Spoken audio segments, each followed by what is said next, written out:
마귀가 하는 일은 주인의 식탁에서 시중 들거나 하인을 감독하고 주인을 대신해서 재정을 관리하는 사람입니다. 구약에서 청지기는 노예의 우두머리 쏘서 주인의 가사를 돌보고 관리합니다. 그리고 신약의 복음서에서는 노동자를 감독하고 재산을 관리하는 것이며, 서신서에서는 그리스도의 모든 직책을 청지기로 비유를 했습니다. 모든 신자는 하나님의 비밀을 맡은 자입니다. 그리고 맡은 자들에게 구할 것은 충성입니다. 우리는 하나님을 예비하며 주님을 섬기면서 교회에서 충성해야 됩니다. 성경에서 청지기를 하인, 사환, 섬기는 자, 조, 일꾼, 그리고 사역자로 말하고 있습니다. 오늘 본문 10절을 보니까 각각 은사를 받은 대로 하나님의 여러 가지 은혜를 받은 선한 청지기같이 서로 봉사를 하고 있습니다. 선한 청지기는 그리스도인의 기본이고 생활이며 믿음의 시작과 마침입니다. 창세기 15장 2절 보니까 아들을 낳지 못한 아브라함은 그의 전 재산을 상속자로 엘리에셀에게 관리시켰습니다. 재산 관리는 청지기의 기본적인 임무입니다.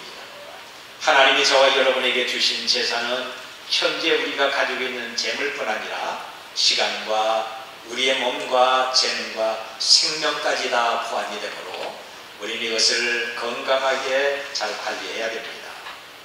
가나안을 떠난 야곱은 외삼촌 라반의 청지기로서 그의 재산을 관리했습니다.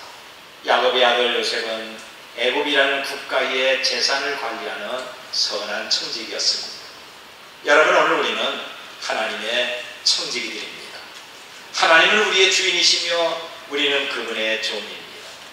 내 손에 들어오고 만져지는 모든 것은 다 하나님의 것이고 하나님 우리에게 잠깐 맡기신 것입니다.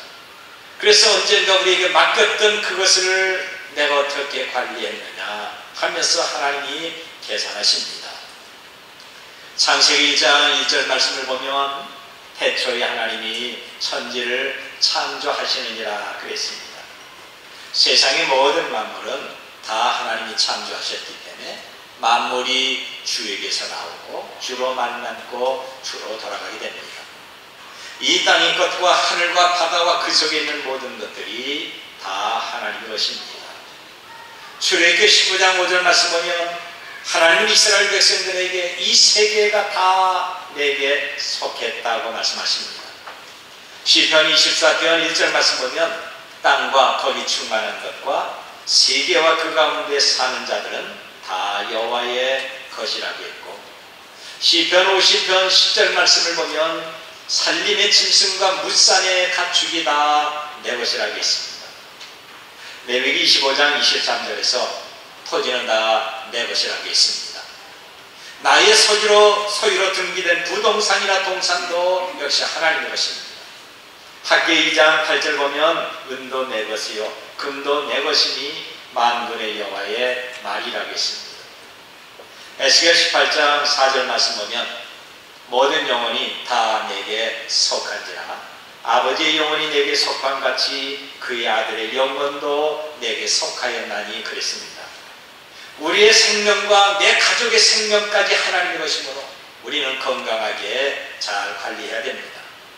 사도 바울은 말하기를 너희 몸은 성령의 전인 줄 알지 못하느냐? 너희는 너희 자신의 것이 아니라 값으로 산 것이 되었다고 말씀하고 있습니다. 우리는 내 것 가지고 하나님께 드리며 섬기는 것이 아니라 내가 하나님의 것을 관리하며 사용하고 있는 청지기입니다. 그러므로 청지기는 반드시 두 가지가 있어야 됩니다. 먼저는 주인의 뜻에 따라야 되는 것입니다. 그렇습니다. 선한 청지기는 주인의 뜻에 따릅니다.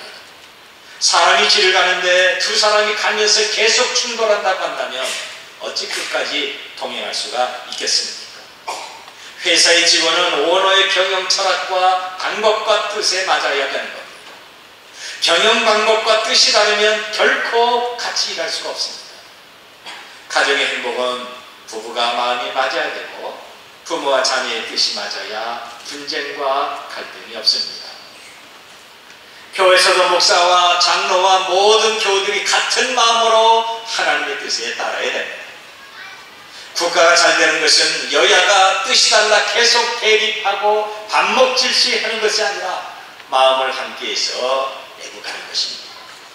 뜻이 다른 사람과는 한시도 같이 있을 수가 없고 사역을 할 수가 없습니다. 예수님은 요한복음 10장 18절에서 나는 버릴 권세도 있고 다시 얻을 권세도 있다고 말씀하십니다. 우리가 주인 되시는 하나님과 뜻이 같지 않을 때는 청지기의 축복을 상실하고 버림을 당합니다. 그래서 우리는 내 뜻을 접어두고 하나님의 뜻에 따라야 되는 것입니다. 우리는 하나님의 청지기입니다. 하나님의 뜻은 선한 청지기가 돼서 하나님의 것을 잘 관리하는 것입니다. 여기 11절 보면 만일 누가 말하려면 하나님의 말씀을 하는 것 같이 하고 누가 봉사하려면 하나님이 공급하시는 힘으로 하는 것 같이 하라. 이는 범사에 예수 그리스도로 말미암아 하나님의 영광을 받으시게 하려 함이니 그에게 영광과 권능이 세세에 무궁하도록 있느니라. 아멘 했습니다. 여러분, 내가 하는 모든 일이 다 하나님의 영광에 비하입니다. 하나님의 것을 맡은 청지기가 주인의 뜻을 모르거나 주인의 뜻에 아니하고 거스린다면 어떻게 되겠습니까? 예수님의 기도는 내 뜻대로 마시고 아버지 뜻대로 되기를 원합니다 라고 했습니다. 당신을 보내신 아버지의 뜻과 하나 되기를 원했던 겁니다. 오늘 우리는 내 뜻과 하나님의 뜻 가운데 하나를 늘 선택해야 됩니다. 믿음이라는 것은 하나님의 뜻을 우선순위에 놓는 것입니다. 아담의 타락부터 지금까지 범죄한 모든 인간은 하나님의 뜻을 버리고 자기 뜻대로 하려고 했던 것입니다. 여러분은 하나님의 뜻과 현재 하나가 되고 있습니다. 내게 모든 걸 맡겨주신 하나님과 서먹서먹한 관계가 있으면 안 된다고 하는 것입니다. 세상에서 내 것은 억지와 고집과 무지와 죄밖에 없습니다. 우리는 하나님의 뜻대로 기도하고 순종하며 그분의 거룩한 뜻을 이루어드려야 됩니다. 창세기 5장 24절에 있는 말씀을 보면 에녹의 생애가 나옵니다. 에녹이 하나님과 동행하더니 하나님이 그를 데려가심으로 세상에 있지 아니하니라. 믿음으로 살다가 죽지 않고 승천한 에녹의 생애는 너무나도 단순하고 짧습니다. 그의 생애는 단 한 절로 끝나는 것입니다. 그런데 그 한 절에 선한 청지기로 충성한 그에게 하나님이 어떤 축복을 주시는가를 발견할 수가 있는 것입니다. 오늘 우리가 선한 청지기가 돼서 하나님의 뜻대로 하면 어떤 복을 받습니까? 먼저는 고독하지 않습니다. 외롭지 않다고 하는 것입니다.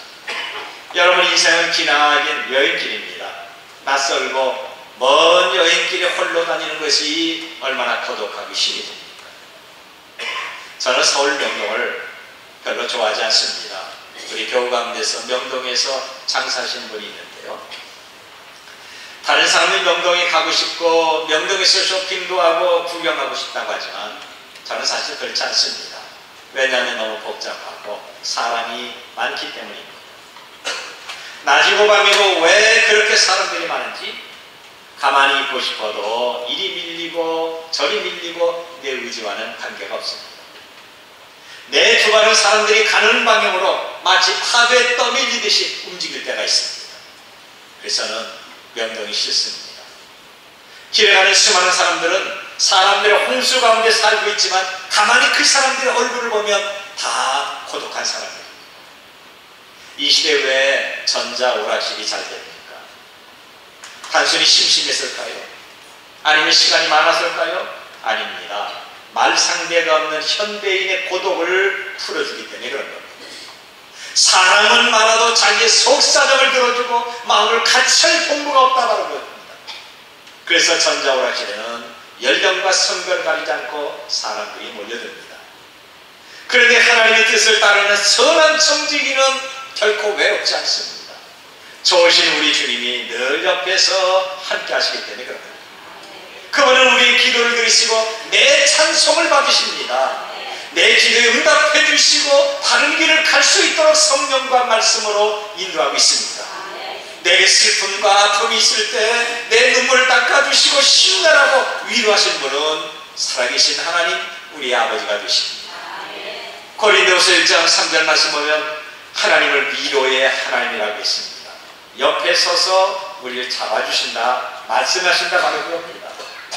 하나님이 모세 옆에서 말씀하셨듯이 오늘도 우리 곁에서 성령과 말씀으로 함께 하십니다. 그리고 나에게는 가족이 없고 나에게는 친구가 없고 지금 혼자 살고 있어도 기도하고 찬송하는 사람들에게는 절대로 외롭지 않습니다. 예수님이 내 친구가 되셔서 나의 기도에 응답해 주시고 내 찬송을 받기 때문에 그런 것입니다. 내가 친히 함께하리라, 내가 너를 굳세게 할 것이다, 내가 너를 떠나지 않는다, 다 몰라도 나는 너를 안다. 여러분, 하나님은 우리를 붙드시고 어디든지 함께 동행하는 것을 믿으시길 바랍니다. 그리고 또 한 가지 축복은 기쁨이 있습니다. 충만한 기쁨.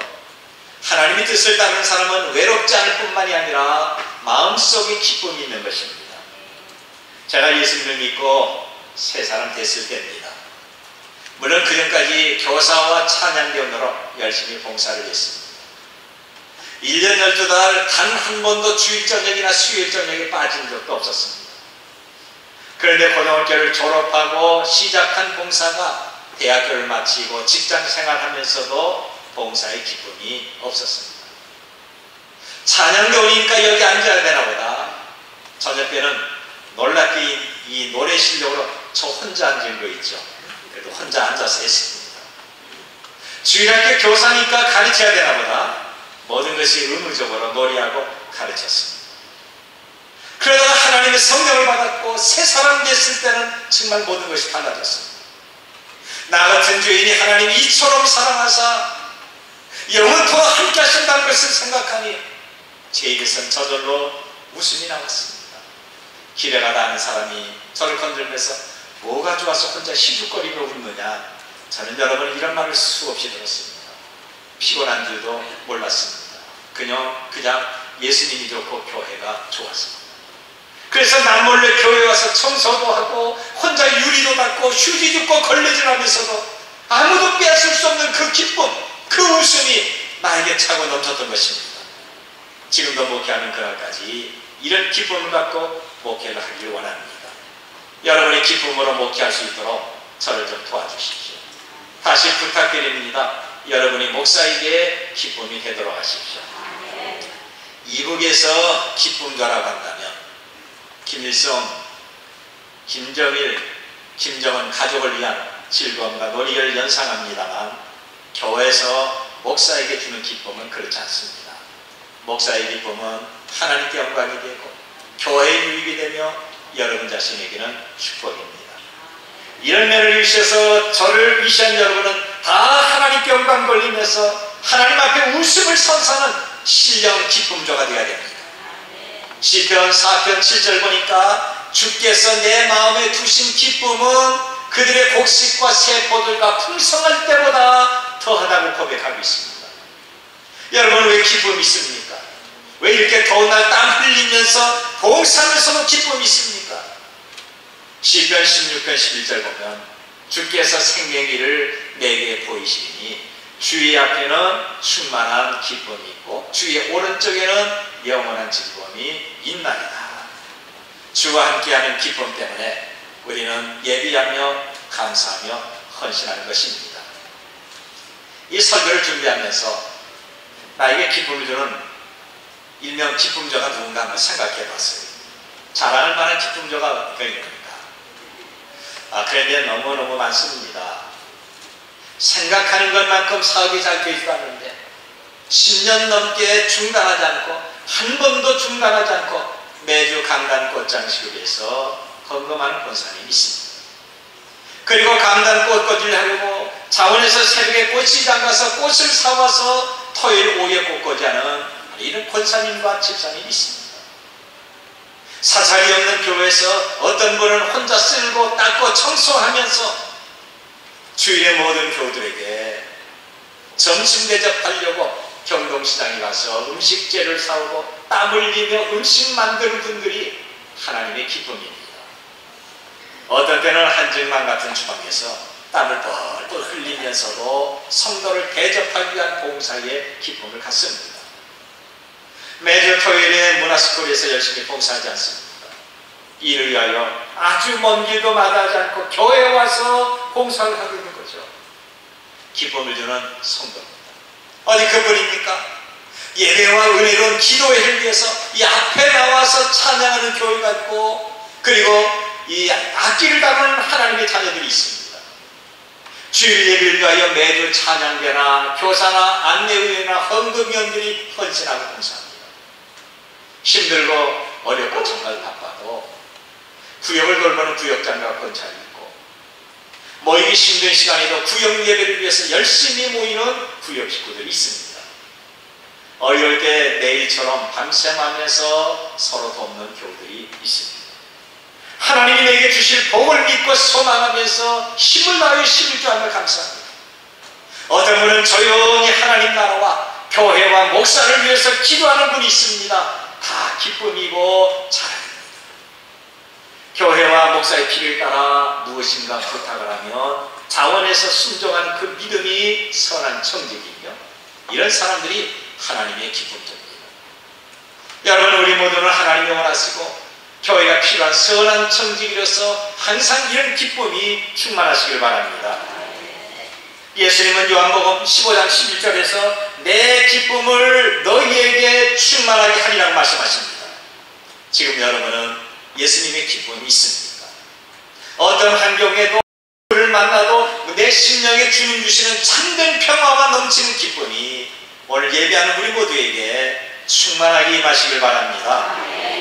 그리 우리는 나에게는 동반자가 있다, 나에게는 말동무가 있다고 합니다. 여러분 안에 여러분의 남편이 동반자입니까?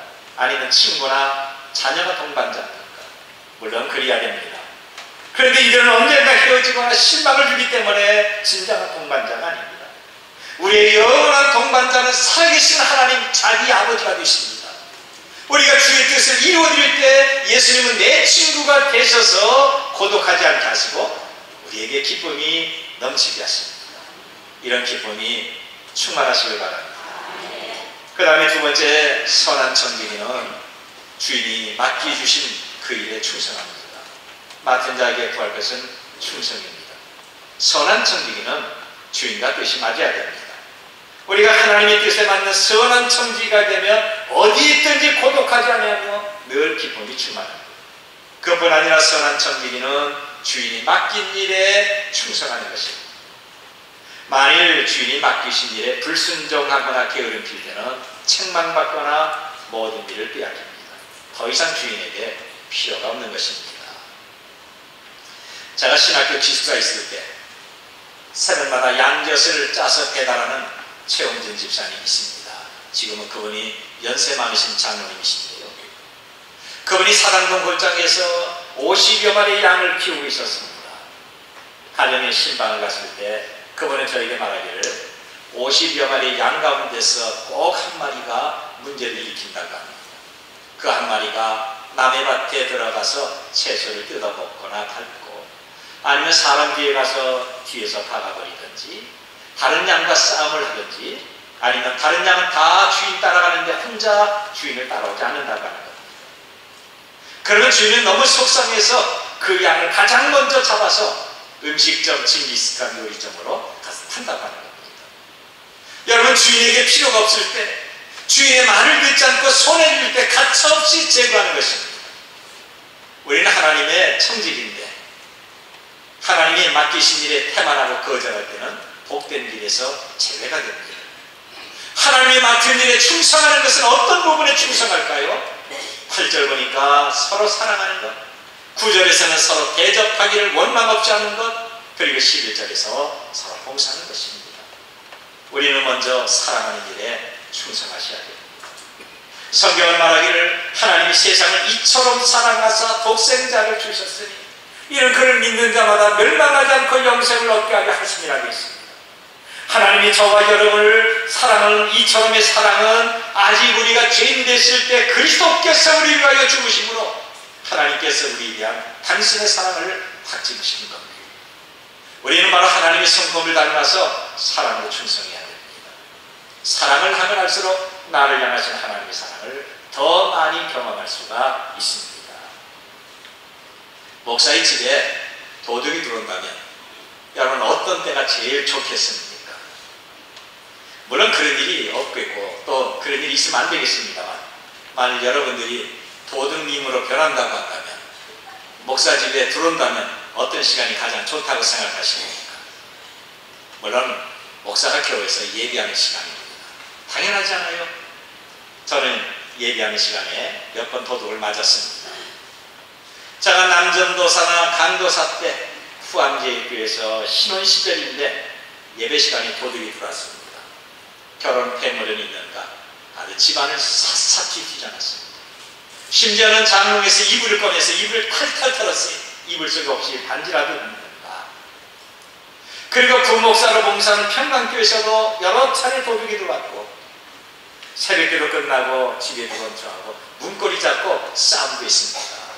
나는 문을 열려고 하고 안에서는 문을 잡아당기고요. 어느 날 새벽에는 녹음기가 없어졌습니다. 그 당시에 녹음기는 매우 귀한 것입니다. 강단에 있는 이런 마이크나 성경책은 수시로 없어집니다. 어느 날 새벽기도 시간에 또 도둑이 들어왔습니다. 무엇이 잊어버렸는지 잘 몰랐어요. 그냥 카메라 한 대 없어졌구나 생각했어요. 나중에 그 물건, 잊어버린 물건을 알았습니다.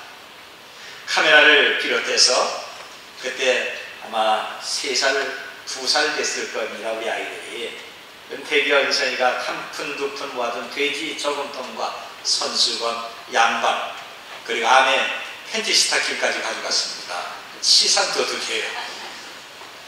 매우 불쾌하고 불안했습니다만, 그날 아내와 함께 무릎 꿇고 가정 예배 안에서 그 도둑을 위해서 기도하며 오히려 감사했습니다. 어린 제 두 아들이 그 시간에 잠을 자고 있었는데 아이들에게 손대지 않은 것에 대해서 하나님 앞에 감사했습니다. 아내가 손을 잡고서 하나님 감사합니다. 도둑이 잠자는 두 아들에게 손대지 않은 것을 감사합니다. 도둑이 이 아이를 데려가지 않은 것을 감사합니다. 이 두 아이가 잠에서 깨어서 울지 않은 것을 감사합니다. 도둑이 오죽하면 가난한 부목사의 집에 와서 이런 걸 가져갔겠습니다. 너무 불쌍해서 기도하고 용서합니다. 감사하면서 또 기도했습니다. 그런데요, 용서하고 기도하니까 갑자기 사랑하는 마음이 마음속에 드는 겁니다. 마음도 편안해집니다. 그런데 그 도둑은 저희 집에만 들어온 것이 아닙니다. 앞집에 와서 보관했던 달러를 훔친 다음에 저희 집에 2차로 들어온 것입니다. 그런데 앞집은 교회를 원래 싫어하기 때문에 자기들이 도둑 맞은 것은 교회 때문이라고 시비를 걸면서 저에게 굉장히 화내는 것입니다. 그리고 경찰서에 신고를 했습니다. 저보고도 신고 안 한다고 막 큰 소리 쳤지만 저는 벌써 용서를 하고 주님 앞에 맡겼기 때문에 저는 신고하지 않았습니다. 그런데 다음날 오후에 제 집에서 멀리 떨어진 파출소에서 연락이 오기를 신일고등학교 뒷산 숲속 땅에 묻어뒀던 어떤 것이 돈 한 푼을 발견했는데 와서 확인해보라는 것입니다. 가서 보니까 보자기에 싸서 땅에 묻어놓은 것인데 보자기 끝이 조금 나온 걸 경비원이 발견했습니다. 밤에 발견할 수가 없는데 그걸 발견했어요. 보자기를 열어보니까 저희 집에서 가져간 물건이 그대로 있는 것입니다. 신고는 다른 사람이 했지만 찾기는 제가 찾았습니다. 오히려 화를 내고 신고한 사람은 아무것도 찾지 못했습니다. 소장은 저를 보면서 말하기를 목사님 역시 다르네요. 하나님이 사랑하시는가 봐요. 그러니까 목사님 것만 되찾았지요. 그리고 환하게 웃는 것입니다. 여러분, 내 물건이라도 훔쳐간 도둑이라도 사랑하고 용서하고 기도하니까 마음속에 감사가 나오는 거죠. 그리고 감사하고 사랑하는 마음을 갖고 있으니까 도둑맞은 물건을 다 되찾았다고 하는 것입니다. 여러분, 제가 왜 이 말을 합니까? 우리는 용서도 해야 되고 사랑하며 살아야 되는 것입니다. 원수라도 사랑으로 용서하고 내게 피해준 사람이라도 용서하면 그리고 기도하면 내 마음속에 사랑이 생기는 겁니다. 내가 손해를 본 그 자리, 내가 피해를 본 그 자리, 내가 무한다는 바로 그 자리에서 감사하면 하나님은 되찾게 하실 뿐만이 아니라 신앙의 간증거리가 생기게 하는 것입니다. 그런데 이런 용서와 사랑은요, 시종일관 처음과 나중이 다 봐야 됩니다. 처음 사랑은 다 아름답고 좋습니다만 나중에는 사랑에도 권태가 있습니다. 그러므로 우리는 처음부터 끝까지 사랑을 관리하고 유지해야 되는 것입니다.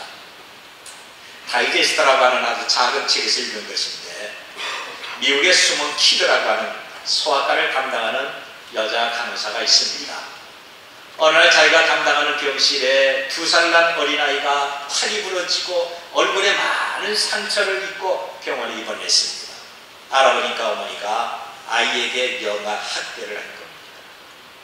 어머니가 밖에서 화가 난다고 집에 들어와서 이제 2살 된 자기 아이를 심히 때리고 핥혀서 팔이 부러지고 얼굴에 수없는 손톱 자국과 상처가 생긴 겁니다.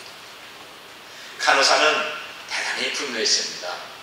세상에 때릴 것이 없어서 이제 2살 된 자기 아이들이 팔을 분질러 놓고 얼굴이 이렇게 멍이 들고 피투성이가 되도록 때리다니 온몸이 떨리고 어머니는 증오와 적대감이 불타올랐습니다. 그래서 아이 어머니를 만날 때마다 냉정하게 쏘아붙이고 부탁하는 것마다 다 거절합니다. 어느 날 이 간호사가 다른 병실에 들어갔다 나오는데 아이 어머니가 공중전화 옆에서 주머니를 뒤적거리더니만 동전 1개만 빌려달라고 합니다. 미움이 가득한 간호사는 없다고 냉정하게 쏘아붙이고 그냥 지나갔습니다. 그런데 몇 걸음 가다가 하나님의 말씀이 갑자기 생각납니다. 아주 짧은 시간이지만 그는 하나님 앞에 기도합니다. 주님, 저는 이 아이를 사랑합니다. 그런데 어머니는 도저히 사랑할 수가 없습니다. 그런데 하나님은 원수를 사랑하고 박해자를 위해서 기도하는 말씀, 이것이 자꾸만 생각나게 하는 겁니다. 아, 하나님, 이 어린아이가 무슨 죄가 있나요? 왜 이런 어머니를 용서하고 사랑해야 됩니까? 그런데 하나님이 자기 마음속에 이런 생각을 심어주더라는 거죠. 야, 네가 그 여자와 원수진 일이 있냐? 그 여자가 너에게 해끼친 일이 있냐? 단지 자기 자식을 학대한 것밖에 없어. 그러자 간호사는 돌아와서 어머니에게 동전을 주고 전화를 걸게 했습니다. 어머니는 전화번호책을 뒤적거리더니만 어느 교회에 전화를 걸고 목사님에게 신앙생활을 합니다. 상대 목사님이 어떤 말씀을 했는지 모르지만 갑자기 전화기를 붙잡고 회개하면서 눈물을 흘리면서 전화기에 신앙 고백하며 예수님을 영접했습니다. 미움을 가졌던 간호사에게 나타난 예수님의 사랑은 사랑할 수 없는 사람에게 동정을 주게 했고 그 동정은 한 영혼을 구원하게 만들었던 것입니다. 여러분, 오늘 주위에 도저히 내가 사랑할 수 없는 사람이 있는지도 모릅니다. 본의 아니게 원수가 되고 내가 미워하고 다투고 아직도 화해하지 못한 사람이 있는지도 모릅니다. 그런데 성경은 그 사람을 용서하고 사랑하라고 말씀하고 있습니다. 그를 사랑하되 오히려 축복하라고 말씀하고 있습니다. 그 사람보다 더 큰 사람이 돼서 그를 가슴에 품으라고 말씀하고 있습니다. 사랑은 온 율법과 선자의 강령입니다. 사랑은 율법의 완성이며 사랑은 최고의 법입니다. 사랑은 예수님이 주신 새 계명이고 허다한 죄를 덮습니다. 예수님이 하나님이 청지에게 주신 사명은 이렇게 우리가 서로 사랑하는 것입니다. 그리고 다음에 서로 대접하면서 충성해야 됩니다. 성경은 말하기를 서로 대접하기를 원망 없이 하라고 말씀하십니다. 하나님은 우리가 서로 사랑하는 것뿐만 아니라 서로 대접하되 원망 없이 하라고 말씀하고 있습니다. 이것은 따뜻한 마음으로 서로를 섬기는 것을 뜻합니다. 내가 이웃을 사랑한다면 따뜻한 마음으로 섬기고 대접을 해야 됩니다. 그런데 대접한다고 해서 자기를 내세우는 것이 아니라 원망이 없어야 됩니다. 교회라고 하는 기관은 대접하고 섬기는 것입니다. 예수님이 이 땅에 오신 것은 섬김 받으려는 것이 아니라 도리어 섬기려 하고 당신의 목숨을 많은 사람들의 대속물로 주려는 것. 가정과 학교에서, 직장과 사회에서, 그리고 교회에서 섬기는 사람이 많아야 건전하고 생기와 활력이 있다고 하는 것입니다. 좋은 경영자의 비결은 섬기는 것부터 시작이 됩니다. 하나님은 예수님을 이 땅에 보내시고 섬기는 종이 되게 하셨습니다. 예수님은 우리를 배신해서 죽기까지 섬겼습니다. 그분을 섬길 수 없는 중에 섬겼다면 마땅히 섬겨야 되는 우리는 더 힘써 섬겨야 됩니다. 창세기 18장을 보면 아브라함은 처음으로 나그네를 대접하고 섬겼을 때 비로소 축복의 문이 활짝 열렸습니다. 창세기 12장에서 하나님은 아브라함을 부르시고 복의 근원이 되게 한다고 축복하시면서 약속하십니다. 그런데 창세기 17장까지는 재물의 복을 받았지만 자녀가 없어서 아브라함과 사라는 고민하고 갈등하고 서로 싸우고 있습니다. 모든 것은 있어도 자녀가 없는, 그래서 나이를 먹는 노부부는 얼마나 외롭고 쓸쓸했을까요? 그런데 18장에 와서 나그네를 섬기고 대접했더니 비로소 하나님 약속한 그 복을 받습니다. 아들 이삭을 낳게 된 것입니다. 복의 약속을 받은 지 25년이 지난 후에 아들을 낳게 된 것입니다. 여러분, 대접하고 섬길 때 이런 복이 임하는 것입니다. 교회 모든 직분은 다 섬기는 직분입니다. 교회 어떤 직분이라도 대접받는 직분은 하나도 없다고 하는 것이죠. 그런 직분이 있다면 이것은 사탄에게 속은 것이나 아니면 자기 자신이 만든 것입니다. 교회 모든 기관은 섬기는 기관입니다. 교회 모든 직분은 섬기는 직분입니다. 오늘 저와 여러분은 하나님과 교회와 이웃을 섬기는 청지기로 충성해야 됩니다. 로마서 12장 13절 말씀 보면 성도에 쓸 것을 공급하며 손대접하기를 심쓰라고 했습니다. 디모데전서 3장 2절 보면 나그네를 대접하라고 했습니다. 우리가 이웃에게 줄일 때, 이웃이 줄일 때 먹을 것 주고 목마를 때 마시게 하고 나그네 됐을 때 영접하는 것은 하나님이 기억하시고 갚아주십니다. 자기 생각을 고집을 하고 자기 체면을 세우고 주저하는 사람은 절대로 대접하거나 섬길 수가 없습니다. 교회에서도 마찬가지입니다. 직분을 가지고 그리고 신앙의 연조가 오래되면 오래될수록 더 낮아지고 섬기셔야 됩니다. 한 가정에서도 마찬가지. 특별히 시어머니 되신 여러분들, 며느리에게 섬김받으려고 하지 마십시오. 섬기는 시어머니가 좀 되도록 하십시오. 내가 어떻게 하면 며느리를 편안하게 해줄까? 내가 어떻게 하면 너희를 좀 섬겨볼까? 이런 마음을 가지고 대할 때 아들의 모습이 달라지게 되는 거예요. 섬기는 사람이 되어야 됩니다. 그리고 우리는 봉사함으로 충성하셔야 됩니다. 하나님 우리에게 맡기신 일에 충성하는 것은 서로 사랑하는 것과 원망 없이 대접하는 것입니다. 그리고 서로 봉사하셔야 됩니다. 고린도전서 12장을 은사장이라고 합니다. 하나님은 예수님 믿는 모든 사람들에게 골고루 은사를 주셨습니다. 그리고 이 은사를 개발해서 봉사하게 만드셨습니다. 우리가 봉사하는 목적은 하나님께 영광이고 우리가 사람들에게는 평강과 축복입니다. 내가 봉사하고 나를 청지기로 삼으신 하나님의 영광 받으시고 내가 봉사한 그것으로 나와 내 자손들이 복을 받는 것입니다. 요한복음 9장 4절을 보면 때가 아직 낮음에 나를 보내신 이 일을 우리가 하려 합니다. 관이 어리니 그때는 아무도 일할 수 없느니라고 했습니다. 만사에는 때가 있습니다.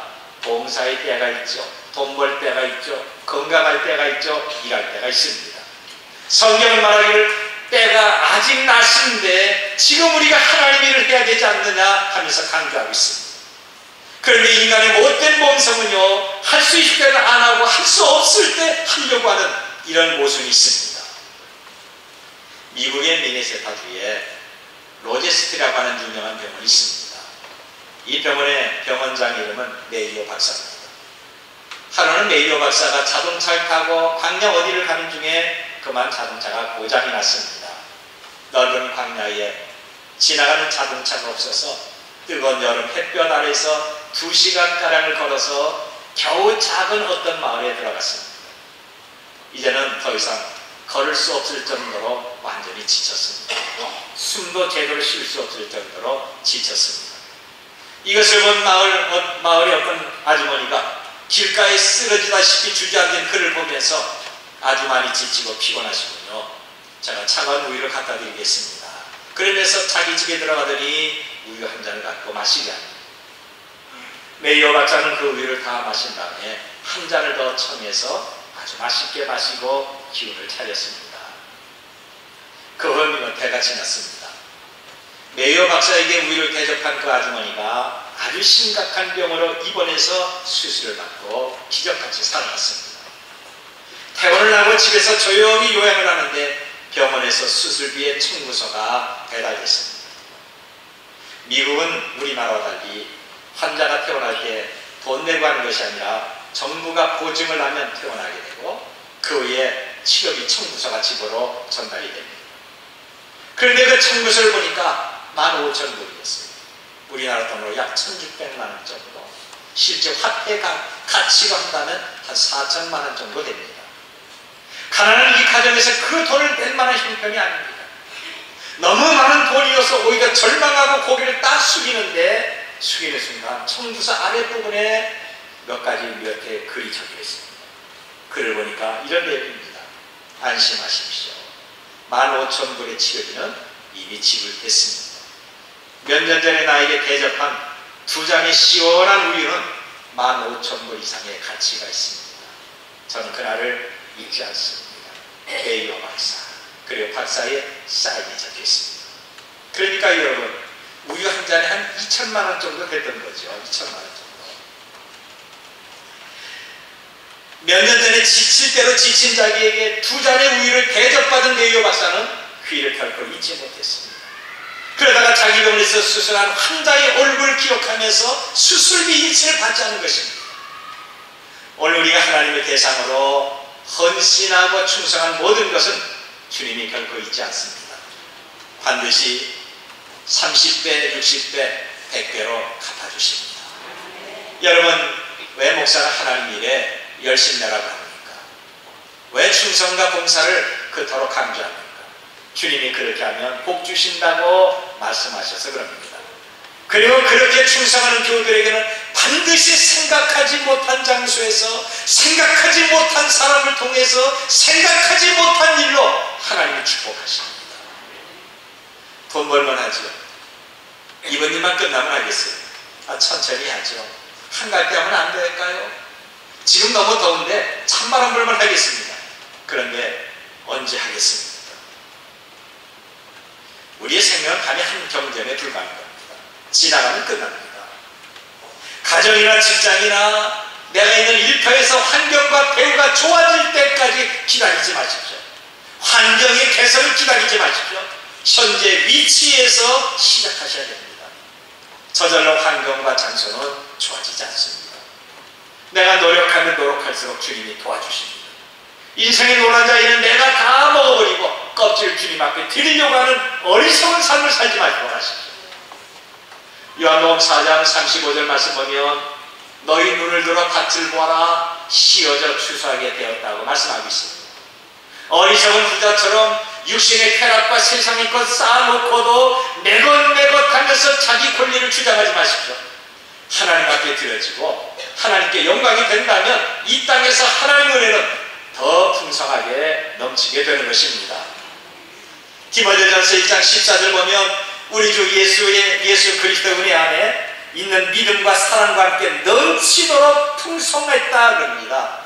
여러분, 이 풍성함을 마음껏 누리는 우리 모두가 되시길 바랍니다. 우리는 하나님의 것을 맡은 청직입니다. 내 것 가지고 내 것이라는 것은 하나도 없습니다. 하나님의 것 가지고 내 것이라고 말하는 악한 청지기는 되지 마십시다. 하나님을 기쁘시게 하는 선한 청지기가 되십시다. 내 손에 있는 것과 내 환경에 있는 모든 영역에 있는 것은 다 하나님이 우리에게 관리하라고 우리에게 맡기신 것입니다. 이제 얼마 남지 않아서 청지기로 대상을 날이 있습니다. 내 인생의 총결산을 한 날까지 하나님의 뜻에 맞는 생활을 하셔야 됩니다. 하나님이 맡기신 일에 충성하십시다. 그리고 선한 청지기로 세워주신 하나님 앞에 우리는 변함없는 사랑과 헌신을 다짐하도록 하십시다. 하나님이 저와 여러분의 손을 붙잡고 언젠가 살아있도록 착하고 충성된 종 하시면서 영광과 의의 멸류관을 주는 그날을 바라보면서 선한 청지기의 삶을 사는 모두가 되시기를 바랍니다.